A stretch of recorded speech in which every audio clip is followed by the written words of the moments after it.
Hello, everyone. Good morning. Let me ask you something. How many times have you walked away from a conversation replaying it in your head, wishing you had said something different? Someone made a sarcastic comment. Someone questioned your worth. Someone tried to belittle you. One of the most powerful things you can do when someone says something hurtful is nothing, not forever, not to suppress your feelings, but for a moment, because in that moment, you decide who is in control, you or your emotions. When someone insults you, disrespects you, or throws a sarcastic comment your way, your body reacts instantly. Your heart rate rises, your chest tightens, your mind races.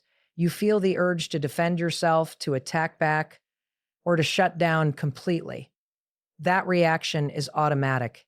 It's human. But here's what most people don't realize. The first reaction is emotional, not intelligent. If you respond immediately, you're not choosing your words. Your emotions are choosing them for you. And that's why the pause is power. Even a 3-second pause changes everything. When you stop and take a breath, you interrupt the emotional surge. You create space between stimulus and response. In that space lives your strength. In that space lives your maturity. In that space lives your power. The person who hurt you may expect an instant reaction. They may expect you to snap back, argue, or crumble. When you don't, it unsettles them. Calm silence communicates something powerful. You don't control me. Think about it. Anyone can react, anyone can explode, anyone can match volume with volume. But not everyone can stay centered when provoked. That takes emotional discipline. Pausing does not mean you accept disrespect. It means you refuse to let someone else dictate your behavior. It means you value your composure more than your ego.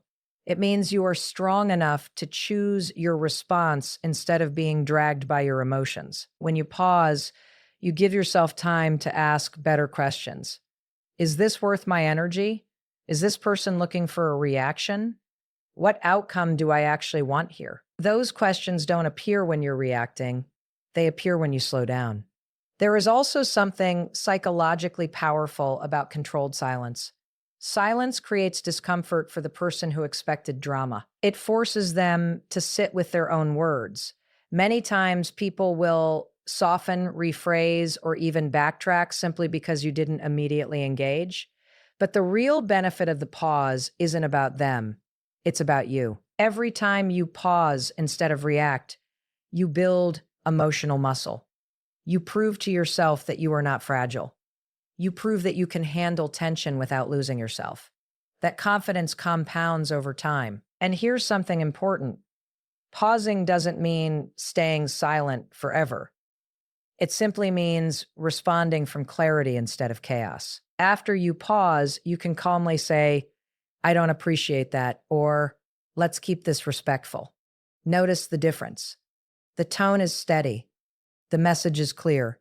There is no desperation in it, no anger controlling it. That kind of response commands respect. Strong people are not the loudest in the room.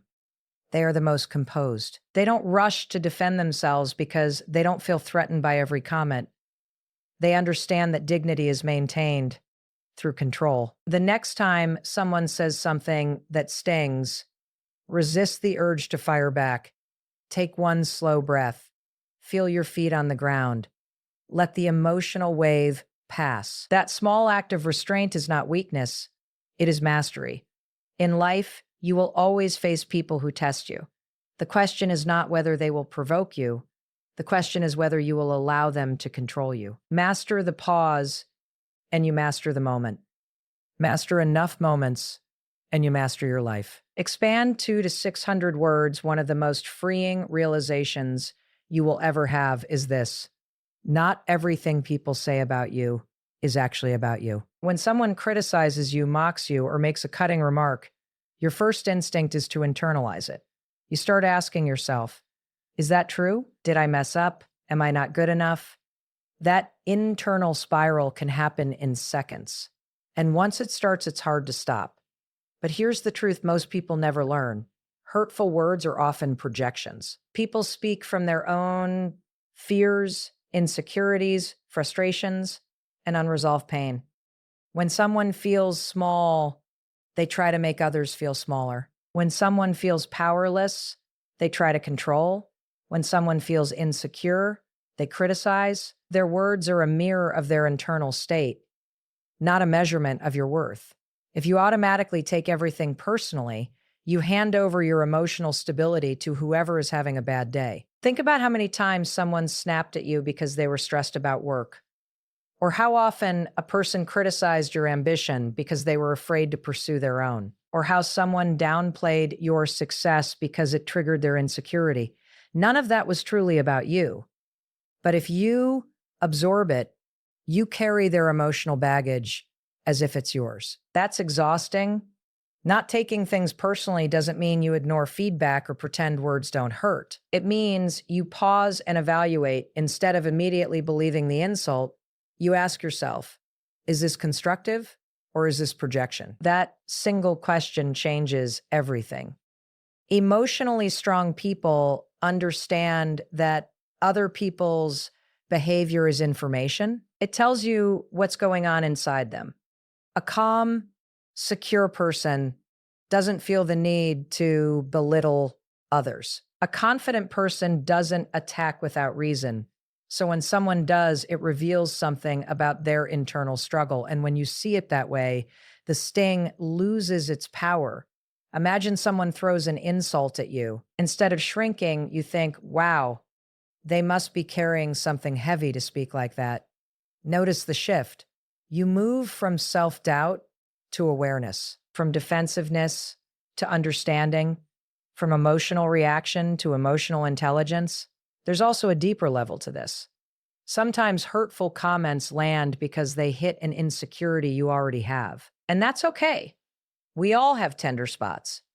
But even then, the comment is not defining you. It's highlighting an area where you may need self-compassion, not self-criticism. When you stop taking everything personally, you become emotionally untouchable.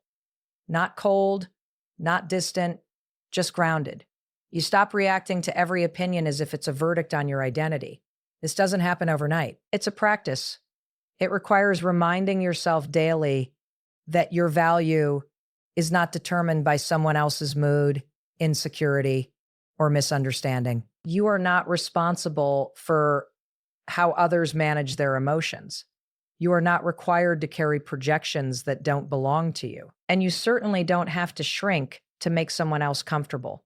When someone tries to hurt you, remember, their words pass through their experiences, their fears, their biases, and their pain before reaching you. That means what they say is filtered, distorted, shaped by their reality.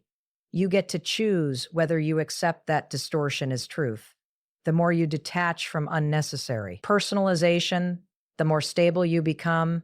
You stop riding the emotional roller coaster of other people's opinions. You start standing firm in your own identity.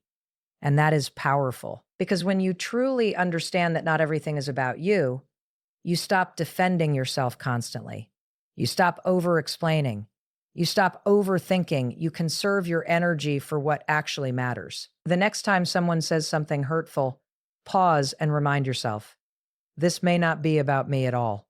That simple mindset shift protects your confidence, your peace, and your power. And protecting your peace is one of the strongest things you can ever do. Expand 300 to 600 words. There is a massive difference between reacting and responding. And that difference determines whether you look weak or powerful in difficult moments. Reaction is instant. It's emotional. It's impulsive. It's your ego jumping in to defend itself. When someone says something hurtful, your reaction is fueled by adrenaline. Your voice gets louder. Your words get sharper. Your body tightens. You speak before you think. And most of the time, you regret it later. Response, on the other hand, is intentional. It is measured. It is calm. It comes from clarity instead of chaos. When you respond instead of react, you are not suppressing emotion. You are managing it. You are acknowledging that you feel hurt or disrespected, but you refuse to let that feeling control your behavior. And that is real strength. Anyone can explode. Anyone can match anger with anger. Anyone can fire back an insult when provoked. That doesn't require maturity. It doesn't require discipline. It just requires emotion. But responding with clarity, that takes control. Imagine someone makes a sarcastic comment about your work in front of others. The reactive version of you might snap back, "At least I'm not lazy like you." Now, you've escalated the situation. The focus shifts from the issue to the drama. The room feels tense. And even if you feel justified, you've lowered yourself into the same emotional space. Now imagine responding with calm clarity. If you have feedback, I'm open to it. But let's keep it respectful. Notice the difference. The tone is steady. The message is direct. There's no insult. No emotional chaos, just boundaries wrapped in composure. That kind of response commands respect. Clarity also means being concise. When hurt, many people over-explain. They talk too much, trying to justify themselves or prove their worth. But power often lives in simplicity. A short sentence delivered calmly can be far more impactful than a long emotional speech. Statements like, "That comment wasn't necessary. I don't appreciate that. Let's keep this professional. Please speak respectfully." These are not aggressive. They are clear. And clarity eliminates confusion. When you respond calmly, you also shift the psychological dynamic. The person who expected an emotional reaction doesn't get one. Instead, they are met with steadiness. And steadiness is intimidating to someone trying to provoke you. But here's the deeper reason responding matters. It protects your integrity. When you react emotionally, you sometimes say things you don't mean. You may insult someone unfairly. You may exaggerate. You may attack sensitive areas just to win. Later, when the heat fades, you feel embarrassed or guilty. When you respond intentionally, you align your behavior with your values. You stay respectful even when others aren't. You stay composed even when provoked. You walk away knowing you handled yourself with dignity. And that builds self-respect. Self-respect grows every time you choose discipline over impulse.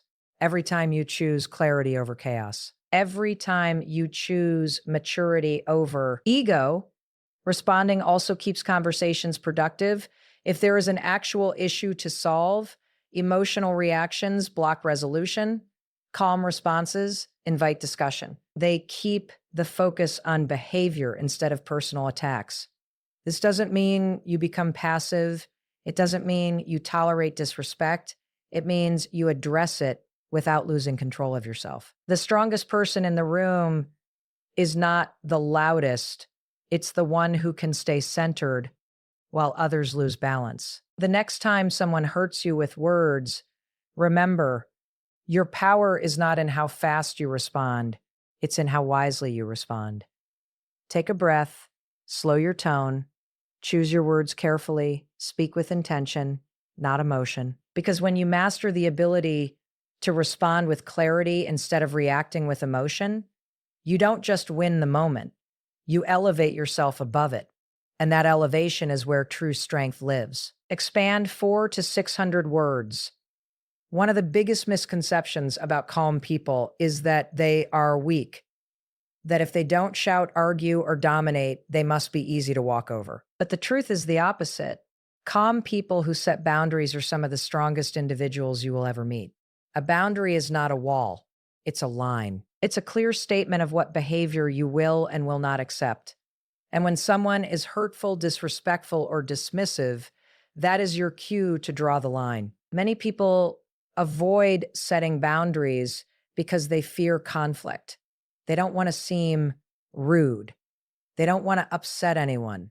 They want to keep the peace. But here's the reality. Avoiding boundaries doesn't keep peace. It creates resentment. Every time you tolerate disrespect in silence, something inside you shrinks. You replay the moment later, you wish you had said something, you feel small. Over time, that silence turns into frustration, and that frustration turns into emotional distance or sudden outbursts. Boundaries prevent that buildup. Setting a boundary doesn't require aggression. It doesn't require a lecture. It doesn't require anger. In fact, the most powerful boundaries are delivered calmly and simply. Please don't speak to me like that. That comment crossed a line. I'm not comfortable with that. Let's keep this respectful. Notice the tone. There's no yelling, no name calling, just clarity. When you set a boundary without apology, you send a strong message. I respect myself.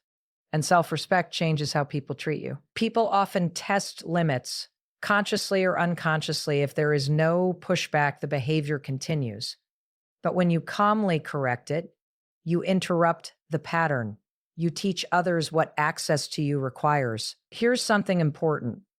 You do not need everyone to agree with your boundary. You only need to enforce it. Some people will resist.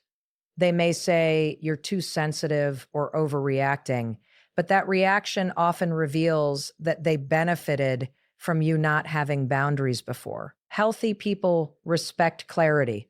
Unhealthy people resist accountability. Your job is not to manage their comfort. Your job is to protect your peace. Another key part of boundary setting is consistency. If you speak up once but tolerate the behavior the next 3 times, the message becomes unclear. Calm strength requires follow-through. If someone repeatedly disrespects your line, you may need to limit access to your time, energy, or presence. Boundaries are not just words. They are decisions. And let's address something deeper. Many people struggle to set boundaries because they equate love with tolerance. They think being kind means enduring anything, but kindness without limits becomes self-neglect. You can be compassionate and firm at the same time. You can understand someone's bad day and still refuse disrespect. You can care about someone and still say, that behavior is not okay. That balance is maturity. When you stop apologizing for your standards, something shifts internally. You stand straighter. You speak more clearly. You feel more grounded because you are no longer betraying yourself to avoid discomfort. Discomfort is temporary. Self-betrayal lingers. Calm boundaries also protect relationships. They prevent small issues from turning into deep resentment. They create clarity instead of confusion. They allow both sides to know where they stand. And perhaps most importantly, they strengthen your confidence. Every time you speak up respectfully, you reinforce the belief that your feelings matter, that your dignity matters, that you matter. The next time someone says something hurtful, don't respond with aggression. Don't swallow it in silence either. Take a breath, steady your voice, draw the line. Because calm doesn't mean compliant. It doesn't mean submissive. It doesn't mean weak. Calm with boundaries is controlled power. And when people realize that your peace is protected by firm limits, they either rise to meet your standard or they remove themselves. Either way, you win. Expand 500 to 600 words. One of the most underestimated tools you have in a tense moment is a simple, calm question. When someone says something hurtful, sarcastic, or passive-aggressive, your instinct might be to defend yourself or fire back. But there is another option, one that is far more powerful and far more disarming: curiosity. Instead of reacting emotionally, you calmly ask, "What do you mean by that?" That question does something remarkable. It shifts the pressure. When someone throws an insult, they often rely on speed and shock. They expect you to either shrink or explode. They do not expect you to stay composed and ask them to. Clarify. When you do, the dynamic changes immediately. Now they have to explain themselves. And most hurtful comments don't sound nearly as strong when someone is forced to unpack them. Imagine someone says, "Wow, you finally did something right." Instead of snapping back, you calmly respond, "What do you mean by that?" Suddenly, they are exposed. They either have to admit the sarcasm or soften their statement. Either way, you didn't lose control and you didn't accept the disrespect silently. Curiosity creates accountability. It forces the other person to own their words. Many people speak carelessly because they're not challenged. When you calmly ask for clarification, you hold up a mirror. You're not attacking, you're not accusing, you're simply inviting them to explain. An explanation often reveals intention. Another powerful question is, can you say that differently? This communicates that the tone or wording was inappropriate without escalating the situation. It gives them a chance to correct themselves. It maintains dignity on both sides. There's also strength in asking, is there something specific you'd like to address? This redirects vague criticism into constructive conversation. Instead of absorbing a broad insult, you narrow the focus. You make it concrete. And vague negativity often dissolves under clarity. Curiosity works because it removes emotion from the exchange. Your tone matters here. The question must be calm, steady, and neutral, not sarcastic or aggressive. The power lies in composure.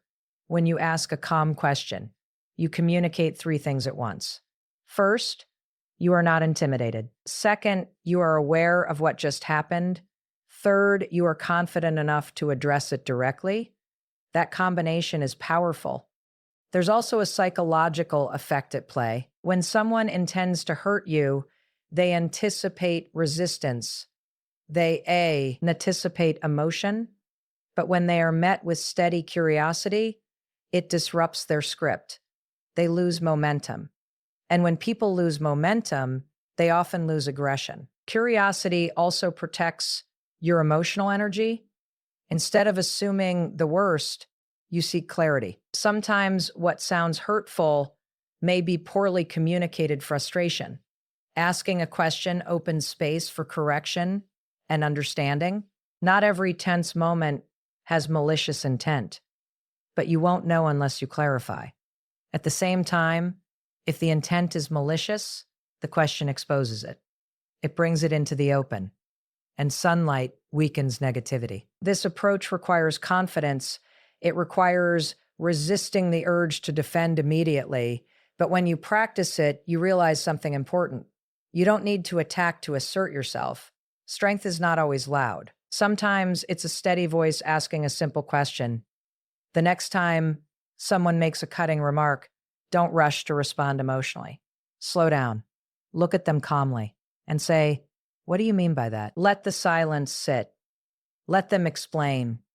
You will be surprised how often that single question shifts the entire interaction in your favor. Because when you respond with curiosity instead of chaos, you maintain control. You protect your dignity and you demonstrate a level of emotional intelligence that most people never develop. And that quiet control, that's real power. Expand 600 to 600 words. One of the strongest decisions you will ever make is choosing peace over winning. When someone hurts you with their words, your ego immediately wants justice. It wants to prove a point. It wants to correct them, defeat them, silence them, or make them feel what you felt. That urge is natural. We all want to be understood. We all want to be respected. But here's the hard truth. Not every argument is meant to be won. And not every person is willing to understand you. If you try to win every battle, you will lose your peace in the process. There is a difference between standing up for yourself and chasing validation. When you are grounded, you can express your boundary once, clearly and calmly. After that, if the other person continues to misunderstand, provoke, or attack, you must decide, is this conversation productive or is it draining? Choosing peace means recognizing when engagement is no longer useful. Some people argue to resolve, others argue to dominate, and some argue simply to provoke. If you are dealing with someone who is committed to misunderstanding you, no amount of explanation will fix it. You can provide logic, you can provide emotion, you can provide clarity.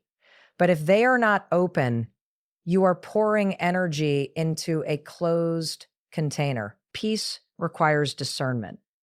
It means asking yourself, is this worth my emotional energy? Because energy is limited.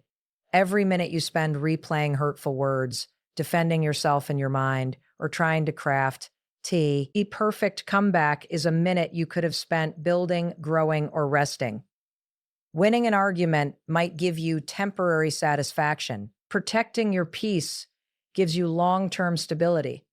There is also something powerful about walking away without hostility, not storming off, not slamming doors, simply deciding internally, this is not worth it. That decision is maturity. It communicates that your emotional well-being is more valuable than being right. And here's something important. Walking away is not weakness. It is strategic strength. It shows you are not easily baited. It shows you are not controlled by ego. It shows you understand that your time and attention are assets, and you don't give them away cheaply. In many situations, disengagement speaks louder than words. When someone realizes you are no longer feeding the conflict, the dynamic shifts. Drama requires participation. When you withdraw yours, the fire has nothing to burn. Choosing peace also protects your nervous system. Constant conflict keeps your body in stress mode, elevated heart rate, racing thoughts, tight muscles. Over time, that stress impacts your health, your focus, and your relationships. Peace is not just emotional, it's physical. This doesn't mean you tolerate abuse. It doesn't mean you ignore patterns of disrespect. It means you address what needs addressing once, clearly, and if it continues, you adjust your proximity. Sometimes choosing peace means limiting contact. Sometimes it means changing the subject. Sometimes it means leaving the room. Sometimes it means ending the relationship. Those decisions are not dramatic. They are protective. You cannot control how others behave, but you can control how long you stay in environments that disturb your inner stability. And here is the deeper truth. When you stop trying to win every argument, you start winning internally. You feel lighter, you sleep better, you think clearer. You stop replaying conversations in your head because you no longer feel the need to prove yourself to everyone. You begin to understand that your value is not determined by someone agreeing with you. The strongest person in the room is often the one who can say calmly and confidently, "This isn't worth my peace." The next time someone tries to pull you into unnecessary conflict, pause and ask yourself, do I want to win this argument or do I want to protect my energy? Choose peace, because peace is not passive. Peace is power under control. And when you consistently choose peace over ego, you don't just avoid conflict, you elevate above it.